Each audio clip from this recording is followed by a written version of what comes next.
Welcome to our channel. Today we how to configure Claude AI for customer support automation.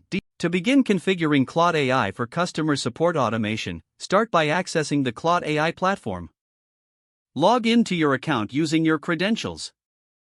Once you are logged in, navigate to the dashboard. Locate the settings section in the left-hand menu.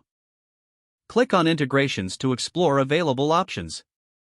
Select the customer support integration. Follow the prompts to start the setup process. You may need to input your support platform details, such as your ticketing system or chat interface. After entering the necessary information, proceed to define the automation parameters. This includes setting up response templates for common queries.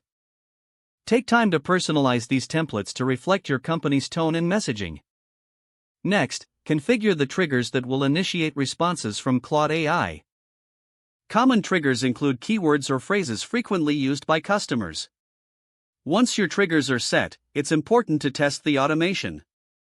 Run a simulation to see how Claude AI handles various customer inquiries. Observe the responses and make adjustments as necessary. Don't hesitate to refine your templates and triggers based on the simulation results. After testing, move on to the analytics section. Here, you can track performance metrics of your automation. Use these insights to continuously improve your setup over time. Finally, ensure to review and update the configuration periodically. This will help maintain accuracy and relevance in customer support interactions. With these steps completed, you'll have successfully configured Claude AI for enhanced customer support automation. If the page does not load, refresh the browser or try again in a private or incognito window. Make sure you are using the correct email address, then retype it carefully to avoid small typos. If your password is not accepted, use the reset option and create a new strong password you can remember.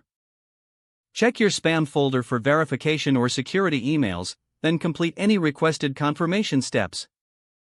Enable two-factor authentication if available to improve account security and reduce unauthorized access risk. Don't forget to like this video and subscribe to our channel for more step-by-step tech guides.